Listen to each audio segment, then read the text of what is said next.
Bore da iawn I chi gyd a chroeso i'r oedfa foreol. Mae'n hyfryd I weld chi yn aelodau, yn gyfeillion ac yn ymwelwyr.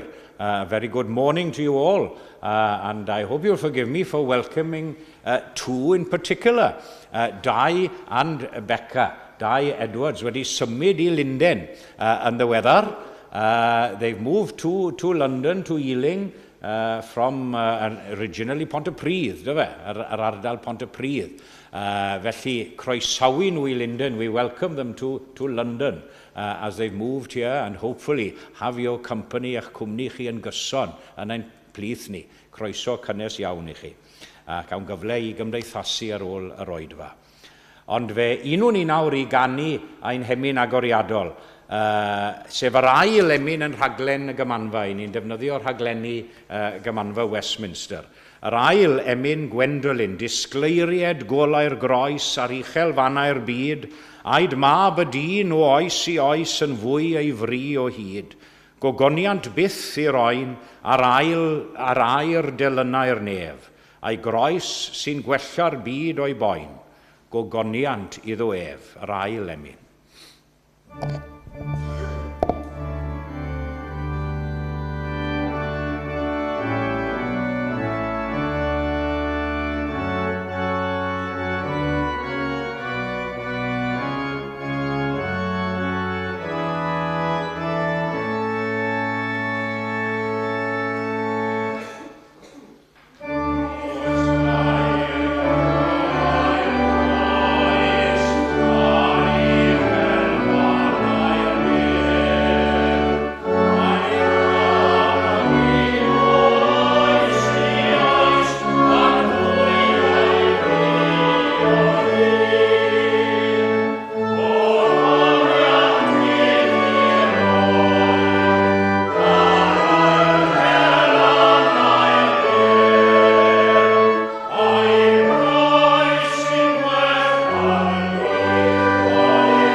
I ni'n troi at lyfr y Salmau ar gyfer ein darlleniad ni y bore yma. The Book of Psalms, and Psalm 103. If you're following in the Welsh Bibles, we're on page 549, 549 in the Welsh Bibles, and on page 604, 604 in the English. Psalm 103, Cant a 3. Fy enaid, bendithu ar arglwydd, a'r cyfan sydd yno fy enw sanctaidd. Fy enaid bendithu ar arglwydd, a phaid ag anghofio ei holl ddoniau. Ef sy'n maddau fy holl gamweddau, yn iachau fy holl afiechyd. Ef sy'n gwaredu fy mywyd o'r pwll, ac yn fy ngyroni a chariad a thrigaredd. Ef sy'n fy nigoni a daioni dros fy holl ddyddiau, i adnewyddu fy ieuenctid fel eryr. A mae'r arglwydd yn gweithredu cyfiawnder a barn i'r holl rai gorthrymedig. Dysgodd ei ffyrdd i Moses a'i weithredoedd i blant Israel. Trigarog a graslon yw'r arglwydd, araf i ddigio a llawn ffyddlondeb. Nid yw'n ceryddu'n ddi-ddiwedd, nac yn meithrin i ddicter am byth. Ni wnaeth yn ni yn ôl ein pechodau, ac ni thalodd i ni yn ôl ein camweddau, oherwydd fel y mae'r nefoedd uwch ben y ddaiar, a mae ei gariad ef dros yr hau sy'n ei ofni. Cyn belled ag y mae'r dwyrain o'r gorllewin, a pellhaodd ein pechodau o ddiwrthym. Fel y mae tad yn tosturio wrth ei blant, felly y tosturia'r arglwydd wrth yr hau sy'n ei ofni. Oherwydd y mae ef yn gwybod ei deunydd yn cofio mae llwch ydym. Y mae dyddiau dyn fel glas welltyn, a mae'n blodeio fel blodeuyn y maes. Pan ar gwynt drosto fe ddiflanna, ac nid yw'n ei le yn ei adnabod mwyach. Ond y mae ffyddlondeb yr arglwydd o dragwyddoldeb hyd dragwyddoldeb ar yr rhai sy'n ei ofni.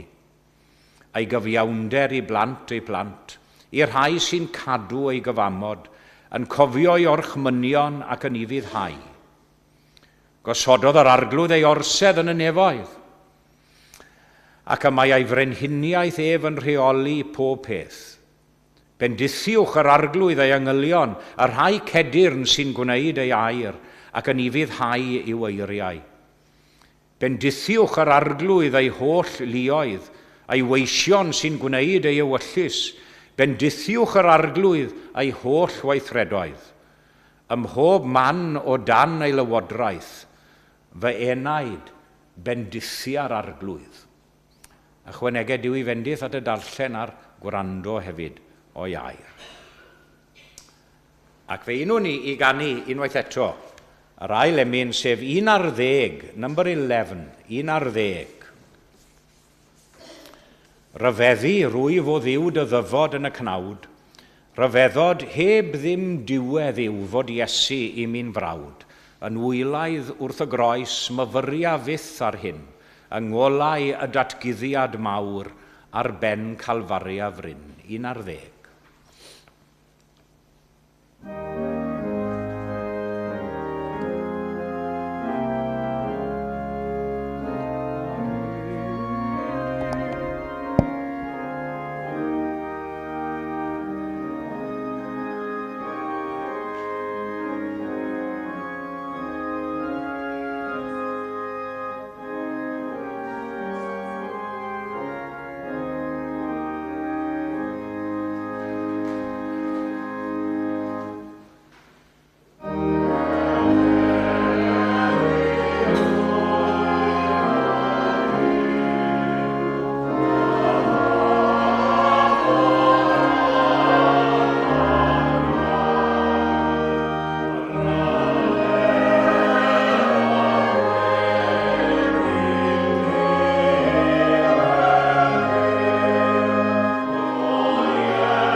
Helo i ni nawr i droi at Dduw mewn gweddi. Let us turn now to God in prayer.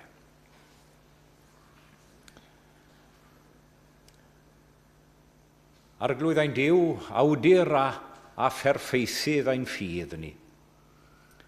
I ni'n dod ger dyfron di unwaith yn rhagor y bore yma nawr i'th fawrhau di ac i'th addoli di.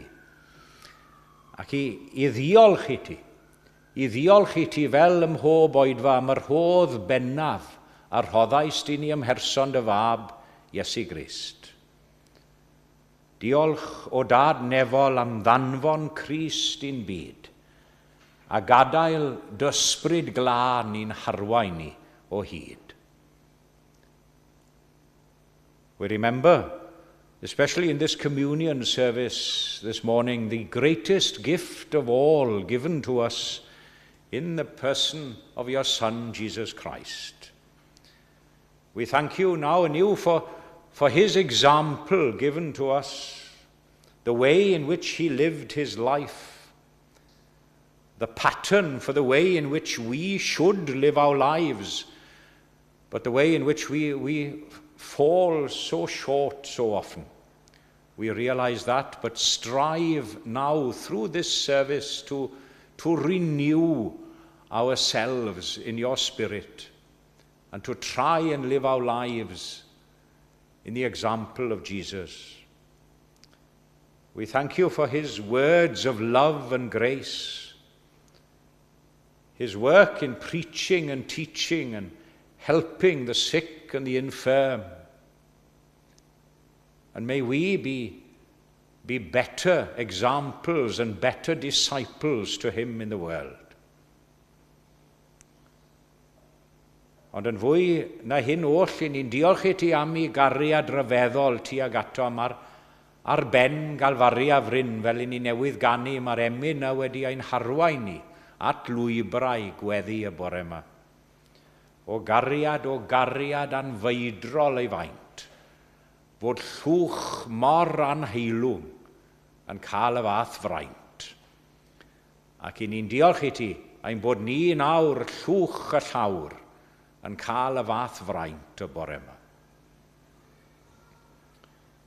Loving and living God, you have called us all to be your people. And through your love and mercy, you've welcomed us into your family of faith here on earth. By faith, we have all become members of one family in Christ. And teach us now through this communion service how we belong together as one family. We thank you for that great Christian fellowship and community worldwide. And also in remembering the worldwide church for the fellowship and the community we experience here at Eglwys Gymraeg Canol Llundain. Help us now through the love and service we offer to one another and to the world to show what our membership of church really means. Help us to be your people here together. I ni'n ymgyflwyno ein hunain, i'th ewyllus di ac i'th fwriad di o'r newydd. I ni'n ymgysegru ein hunain o'r newydd. I ni'n daisyfu dy fendith di ar yr oedfa newydd hon, a mi ni deimlo dy bresenoldeb yn fyw ac yn real yn ein plith ni, yn symud yn ein misg ni. Ac i ni'n cofio fel ym mhob oedfa byddwn yn enwi rai yn benodol wrth fwrdd y cymyn y bore yma. Ond i ni'n cofio am nifer y bore yma sydd yn mynnu lle yn ein defosiwn ni. Bydd gyda nhw yn gefn ac yn gymorth, yn ddiw hawdd dy gael mewn cyfyngder. A gad iddyn nhw deimlo dy bresenoldeb nawr yn gefn ac yn nodded iddyn nhw. And as we pray for others, we place ourselves in your keeping. We ask you to be with us, to guide us and to direct us in all things, in everything that we say and do. I bwy y perthyn mawl, medda'r hyn anthem, I bwy y perthyn mawl, nid i ni o arglwydd onydd enw mawr dy hun y dod o goniant. A dyna yw ein gweddi ni y bore yma ac ym mhob oedfa. Gweddiwn am adfywiad ac adnewyddiad o'r ysbryd yn ein misg ni fel eglwys. Fel y profwn i gyd o ddylanwadau'r ysbryd glân a'i effeithiau dwyfol arnom ni. Fel y profwn i gyd rym da anorchfygol ras. Bydd gyda ni felly, defnyddia ni a maddau ni. A mae'n bod yn dod ac yn gofyn y cyfan oll yn enw ac yn heiddiant Iesu ei hun, ein ffrind a'n gwaredwr. Amen.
Wel, croeso cynnes iawn I bawb i'r oedfa bore yma. A very warm welcome to everyone to this morning's service.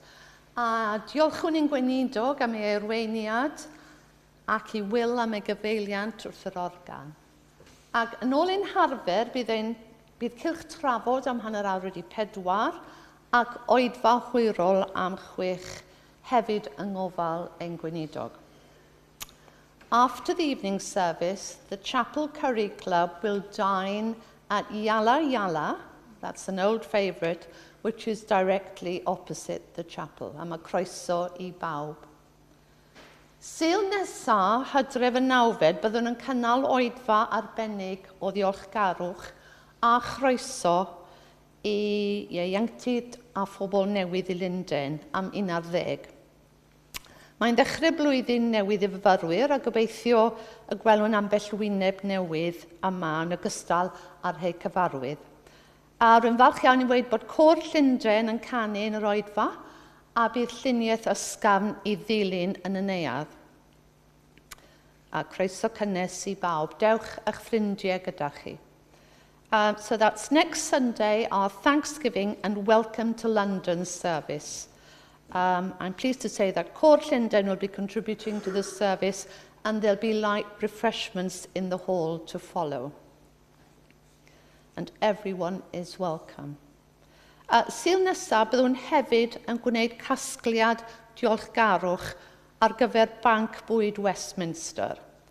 Os hoffech chi gyfrannu nwyddau at y Banc Bwyd, anewch chi ddod a bwydydd sych fel bwyd brecwast, pasta neu reis, neu bwydydd mewn tins a nwyddau sy'n angenrheidiol yn y cartref fel pastannau a capsules golchi dillad ac yn y blaen i'r roedfa. So that's our Thanksgiving Sunday, next Sunday, as we also remember people who are not as fortunate as we are.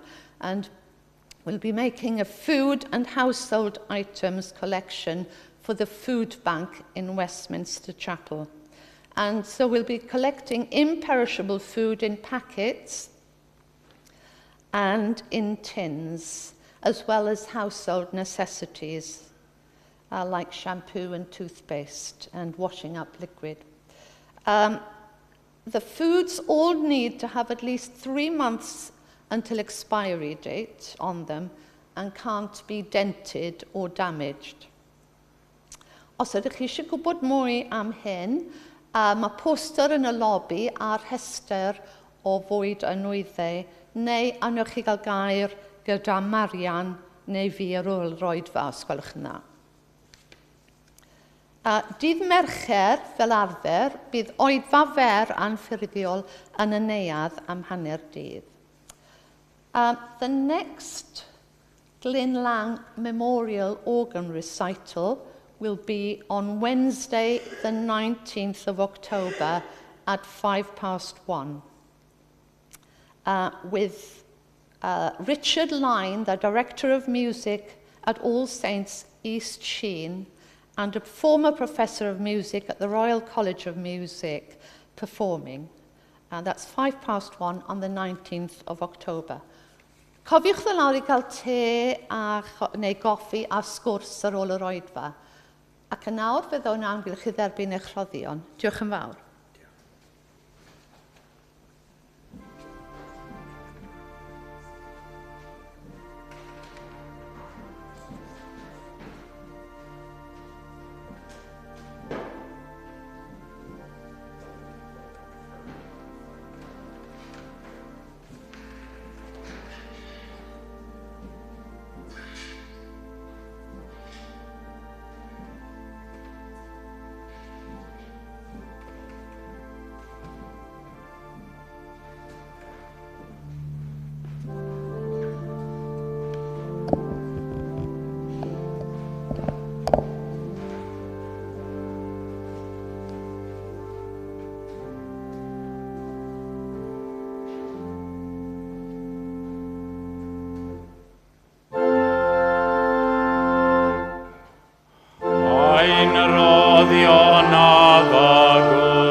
Ac fe unwn ni eto I gannu ein hemyn nesaf, sef rif yr 8, number 8. Gair disglair diw, dad dy gariad yn glir ddisgleiria, trech na'r twyllwch yn glir ddisgleiria, Iesu, goleini'r byd cofian unau, ti yw'r gwir anryddha o'n codwynau, Crist, cliw ein cri, goleia ni, rif yr 8.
As a father pities his children, so the Lord pities those who fear him. Fel a tostyria tad wrth I blant. Felly a tostyria yr arglwydd wrth yr rhai a'i hofnant ef. Now, to put these words into their context, the context of the psalm we read at the beginning of the service, Psalm 103, during the previous verses, the psalmist had been talking and singing of God's great deeds of love and his benefits and his gifts and his blessings and his great acts of kindness. Ond dyma ni nawr fel tasen ni mynd ychydig yn ddyfnach, ynddo fe?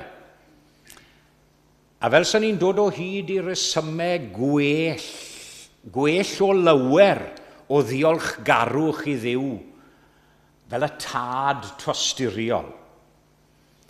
Because as well as being responsible for the obvious blessings of the sun and the clouds, he talked about things in nature, the fruitful fields of harvest, as we'll be remembering next week. Here we see God taking a keen interest, as it were, in our welfare and showing a feeling of affection, kind affection, in such a way as to use one of the most intense forms of worldly love, that of pity. And when we talk about, I mean true pity, the thing is, we tend to say, oh, pity for trenni drosto fe. Do you know, we tend to say that sometimes in a derogatory sort of way, don't we? But true pity, which is accompanied by mercy as well, when we truly feel sorry for somebody. Mae gwir dosturi felly, mae ryw elfen o gydymdeimlad, yn diwe? I ni'n cydymdeimlo ar rywun. Yn uniaethu gyda'i teimladau nhw. Yn cyd dioddef gyda nhw, yn cyd ymwneud a'u profiadau nhw mewn bywyd.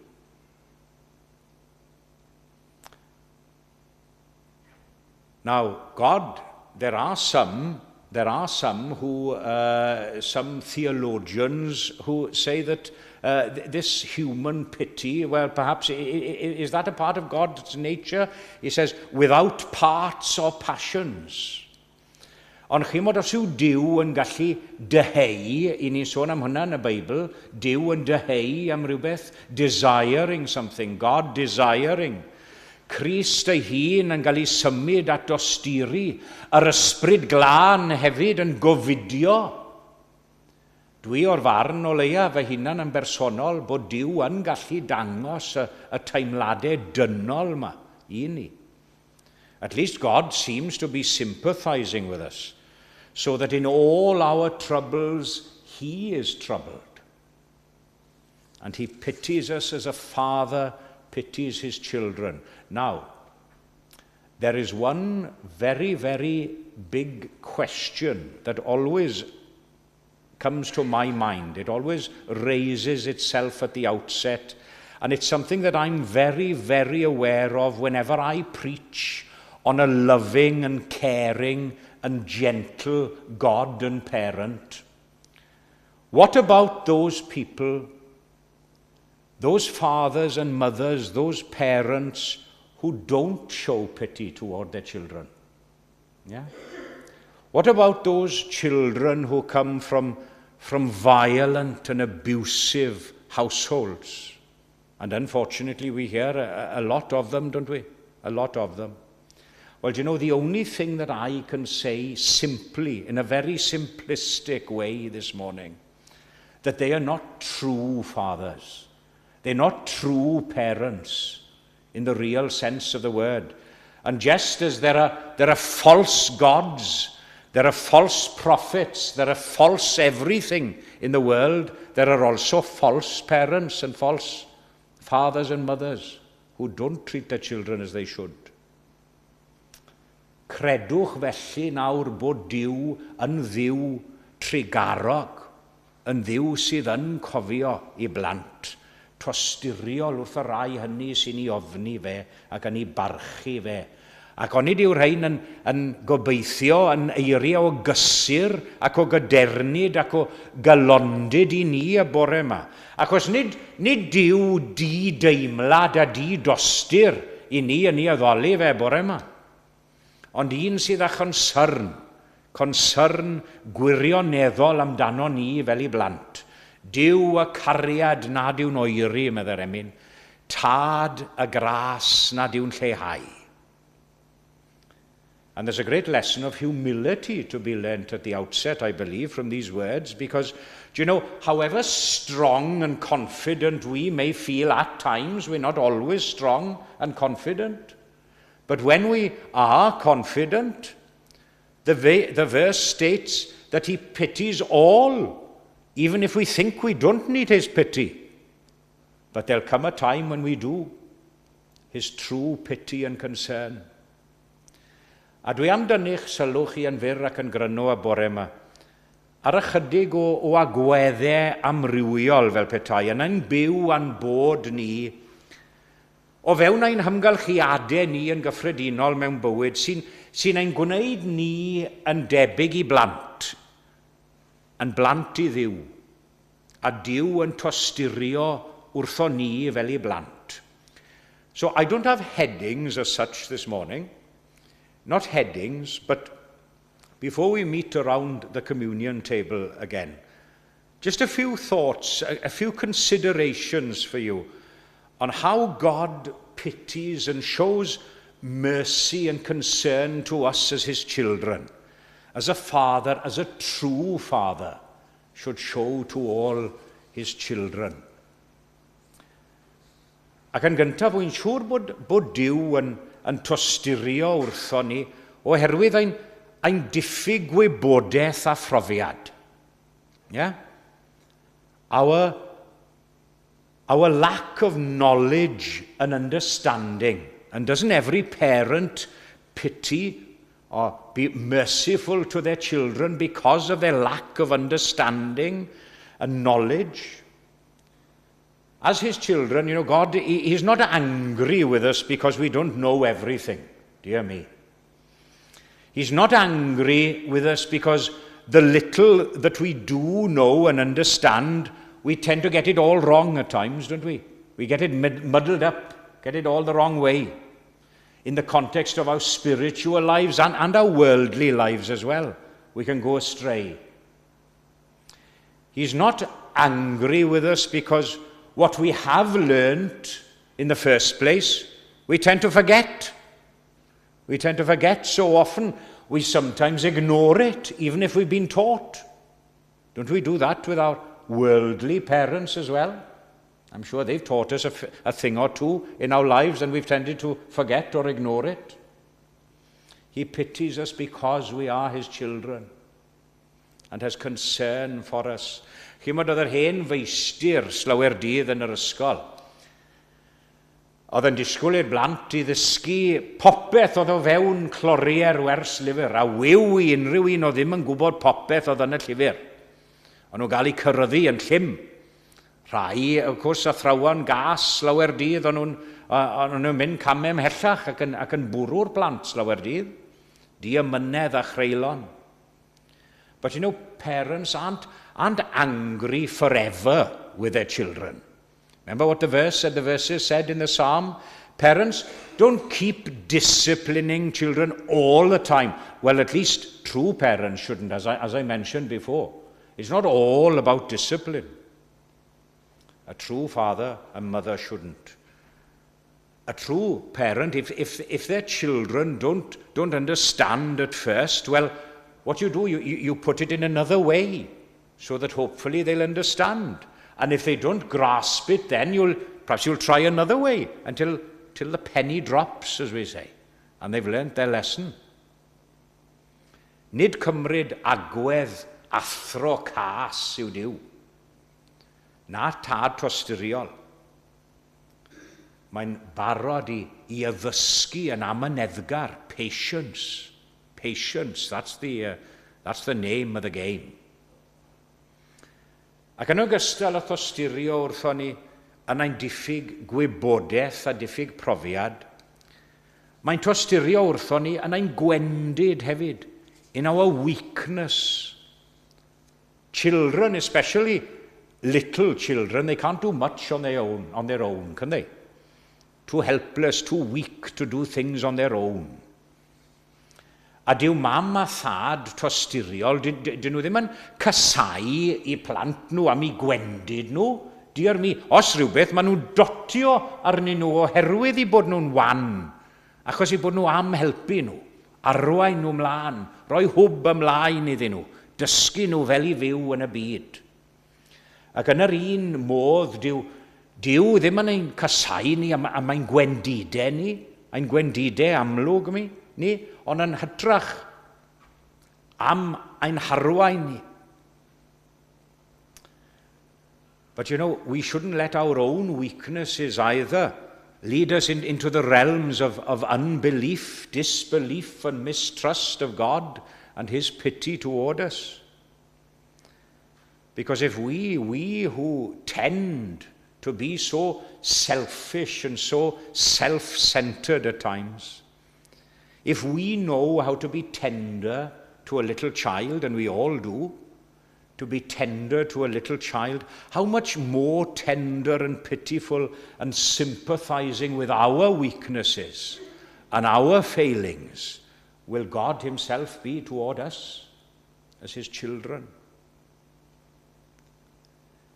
And another circumstance where God shows pity towards us is the fact that, like all children, as I've mentioned before, we have our faults and our failings, don't we? Dear me.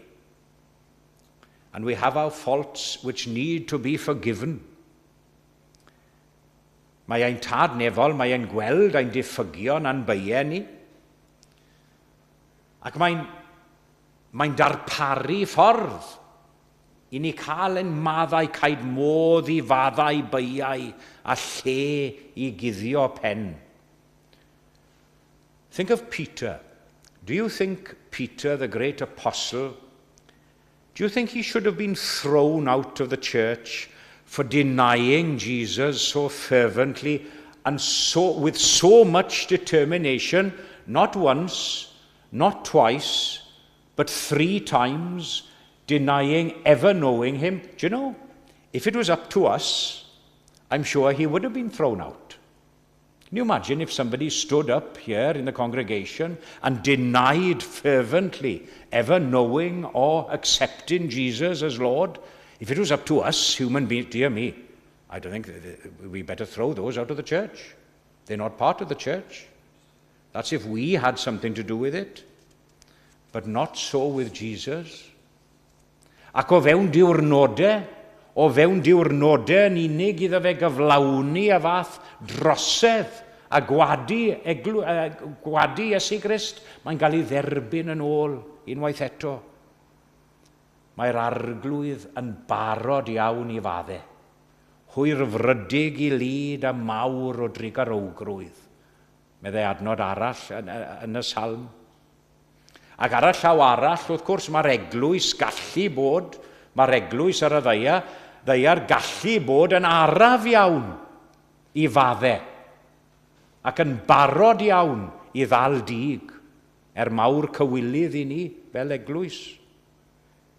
Yes, as another verse in the psalm says, he doesn't punish us as we deserve or repay us according to our sins and wrongs. Thank goodness for that. And if we go a step further, we see that a father's love and pity will tenderly lift up his children, lift up the children that fall, codi blant sy'n syrthio ar hyd y ffordd. Pan fo unrhyw blentyn yn syrthio, yn enwedig y rai bach hynny sy'n dysgu cerdded wrth ei hunan, beth i'n wneud ond codi nhw fyny, ynddo fe? Codi nhw fyny a'i dodi nhw ar ben ffordd. Some of us have fallen many a times in life. Fallen. And many have had second chances. We're all, as we say, second chance disciples. We're none of us perfect. In fact, I'm sure we're all very, very aware of our imperfections. But remember always that Jesus came to save sinners, not the good and the worthy. They don't need it. Dewch ato. Ymddiriedwch ynddo. Chi'n cofio'r canu'r emyn a slawerdydd falle yn y gymanfa ar ysgol Sul. Cais y colledig, cod y syrthiedig. Iesu trigarog, na'r gair. Iesu trigarog sydd gryf i a chai. Some people in life, they can become so hard-hearted that they can end up showing little pity or mercy to those who suffer. But all the sufferings of God's children, however small or large, they touch the heart of Jesus. And pity is shown at once. A chymod, cyn cyfarfod unwaith eto o gwmpas bwrdd y cymyn y bore yma. Mae tad tosturiol nid yn unig yn codi blant, ond mae hefyd yn cael gwared o ofner plant hefyd. The true and faithful father will also remove the fears of his children. Dwi'n credu mod I wedi dweud y stori hyn o blaen wrthoch chi, ond dwi'n cofio chymod un o'n atgofion cynhara I o blentyndod. Mae pawb â atgofion cynnar o blentyndod, ond I bawn o fod rhyw 4 neu 5 mlwydd oed. A cerdded ar hyd y stryd ym Mhenllawdd a mynd ychydig o gamau tu ôl i'n had. A rithro mlaen wedyn ni, a cydio yn llaw yn had, beth o'n i'n meddwl oedd llaw yn had. A na chi sioc, diar mi, gan wybod taw nid llaw yn had oedd na, oedd e'n llaw ddiethyr. Rwy'n ar oedd yn had cwbl o gamau bellach ymlaen. Diar mi, na chi sioc. Wrth deimlo a sylweddoli, llaw anghyfarwydd. Are we worried and frightened about certain things in life? Of course we are. We're all worried and frightened at times. But never, never, ever be worried or frightened about approaching your Heavenly Father, because He has the ways and means of not as much taking the fears away, at least easing and quietening those fears. They might be there, they'll always be there. We're human. They might not disappear completely. And some of our fears may seem quite ridiculous to others, looking on, but they're very real to us. Very, very real to us.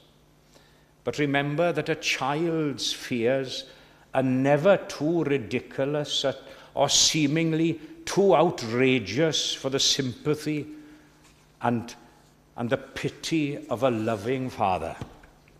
Beth bynnag ein hangen ni y bore yma. Beth bynnag ein gofid ni, beth bynnag ein hamheuon ni, ewch â nhw at Dduw trwy fab Iesu gan wybod bob amser ei fod yn dad tosturiol, fel y tosturia tad wrth ei blant. Felly y tosturia'r arglwydd wrth y rhai a'i hofnant ef. A hynny ar gogoniant i'w enw. Amen.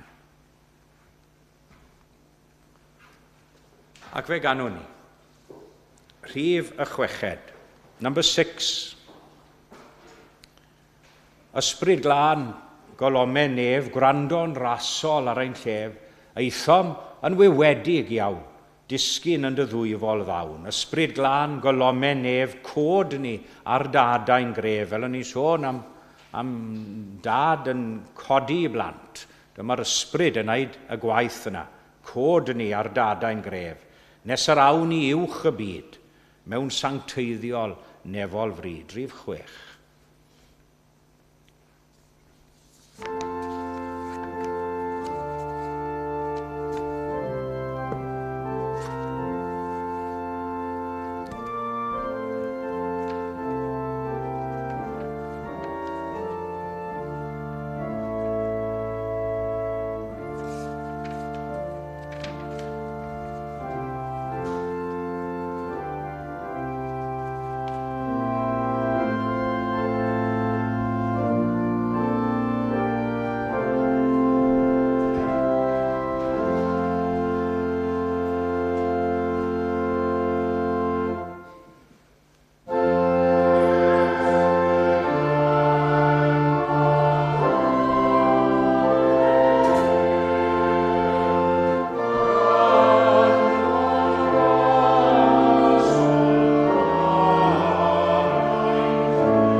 fel arfer wrth i ni ddod at bwrdd y cymun i ni yn meddwl am rhai yn arbennig yn ein gweddiau ac yn ein defosiwn.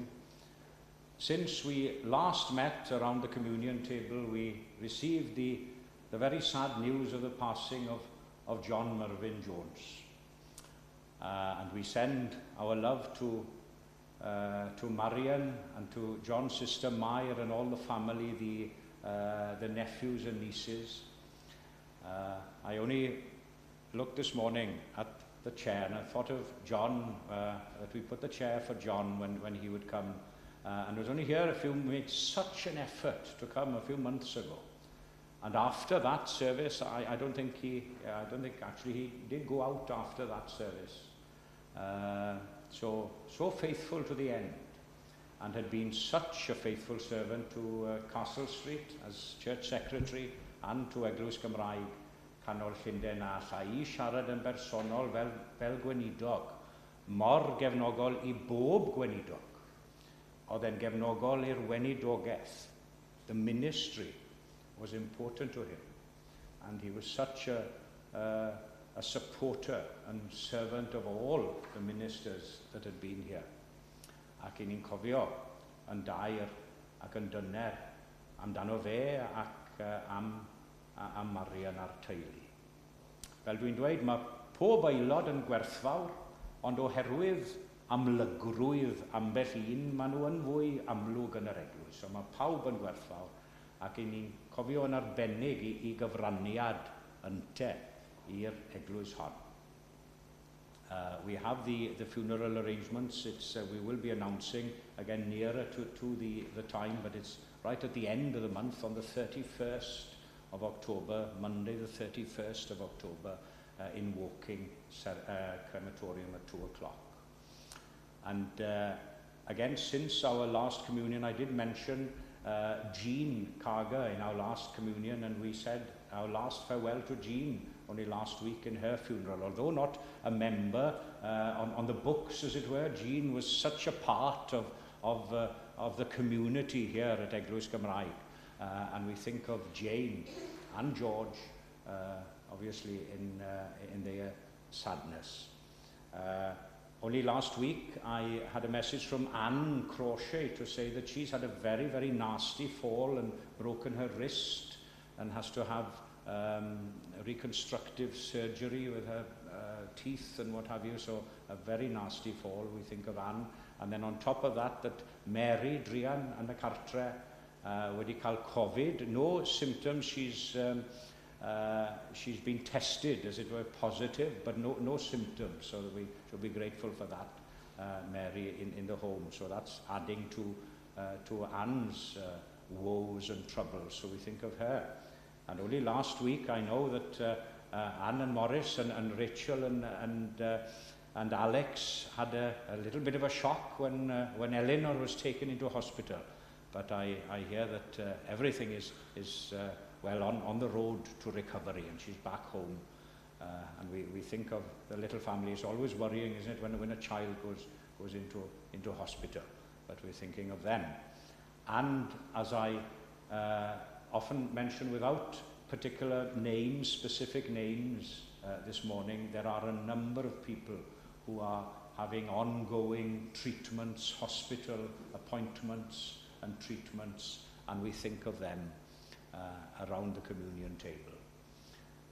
Felly, gyda'r ychydig na o gyflwyno, we shall say together as we approach the table the cyfamod eglwysig, the church covenant, which is in the back of your hymn books. Y cyfamod eglwysig. Gnawn yma gyfamod a'n gilydd trwy gymorth Duw I rodio yn ei ffyrdd, I arddel Iesu Grist yn arglwydd ac yn waredwr, I geisio arweiniad yr ysbryd glân, I ddarllen yr ysgrythurau, I fod yn ffyddlon o fewn ein gallu i'r addoliad cyhoeddus, I gario beichiau ein gilydd, ac I wneud ein gorau I rannu'r efengyl, ac I adlewyrchu cariad Crist yn y byd. And we read Paul's account from his first letter to the Corinthians of the Last Supper. Canis ma fi a dderbyniais gan yr arglwydd yr hyn hefyd a draddodais i chwi, bod i'r arglwydd Iesu yn nos y brydychwyd ef gymryd bara, ac wedi iddo ddiolch, efe ei torodd ac y ddywedodd, cymerwch, bwytewch, hwn yw fy nghorff yr hwn a dorri'r trosoch, gnewch hyn coffa amdanaf. Yn yr un modd efe a gymerodd y cwpan wedi swperi, gan ddywedyd, y cwpan hwn yw'r testament newydd yn fy ngwaed i. Gnewch hyn cynifer gwaith bynnag yrfoch coffa amdanaf. Canis cynifer gwaith bynnag y bwytaoch y bara hwn ac yrfoch y cwpan hwn, a dangoswch farwolaeth yr arglwydd ond I ddelo. Gawn ni droi at Dduw mewn gweddi. Let us turn now to God in prayer. Ymlonoddwn yn awr o arglwydd o'th flaen di ger bran bwrdd y cymyn y bore yma. Ac i ni'n ymlonyddu o flaen Crist ei hun. Fe sy'n cynnig y bara a'r gwyn I ni y bore yma. A derbyniwn yn wylaidd ac yn llawen ei wahoddiad I fod o gwmpas y bwrdd. We come now partaking of the living bread and wine, the answer to all our spiritual hunger and thirst in the world. Deiwn felly gan fwyta gyda chalonnau diolchgar ac yfed, nes fod ei gariad yn orlifo ac yn llenwi ni. Amen. Ac wrth I ni gofio'r nos y bu Iesu gyda'i ddisgyblion yn yr oruwch ystafell, fe gofiwn iddo gymryd y bara, a'i fendithio, a'i dorri, a'i roi i'w ddisgyblion gan ddywedyd, hwn yw fy nghorff, yr hwn a dorri'r trosoch. Cymerwch a'r henwch yn eich plith, a chynifer gwaith bynnag ac y gnewch hyn, gnewch coffa amdanaf, bwytawn bawb o hwn.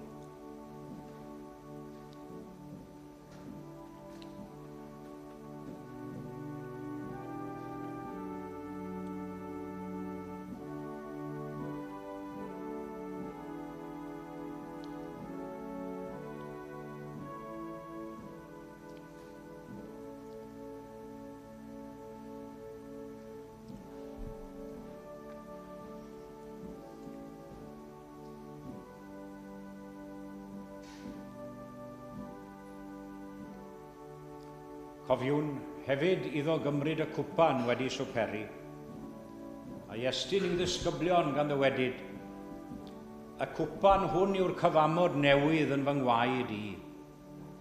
Cymerwch a'r henwch yn eich plith, a chynifer gwaith bynnag ac y gnewch hyn, gnewch coffa amdanaf, a fwn bawb o hwn.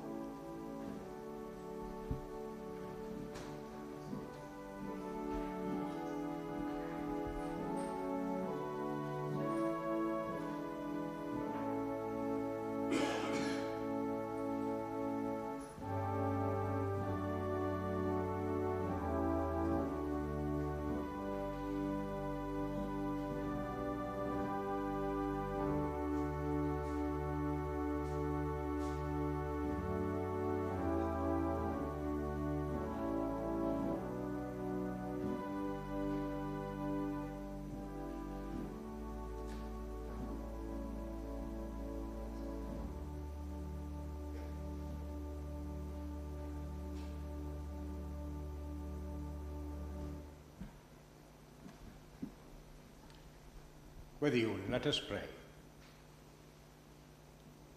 Awn ymaith yn awr mewn tangnefedd a llawenydd, mewn diolch garwch am fod Crist wedi marw drosom ac wedi atgyfodi hefyd.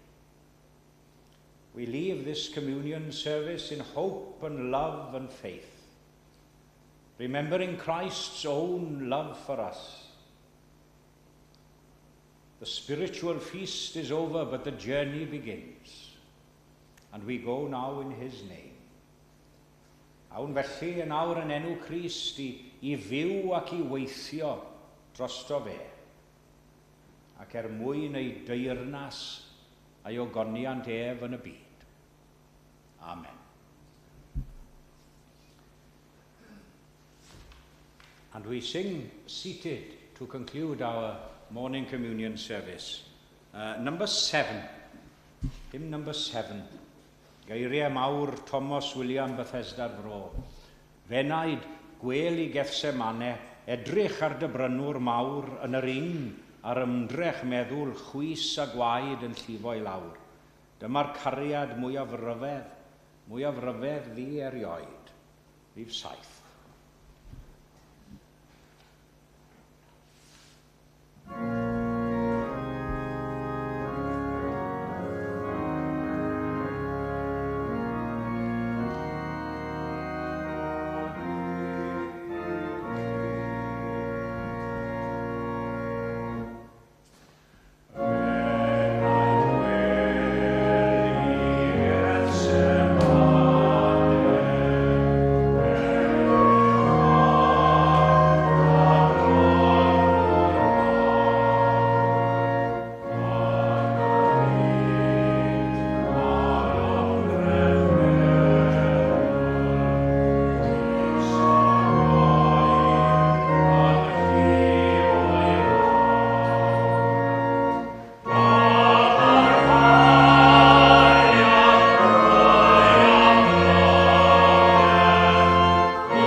Let us commit ourselves to God in prayer.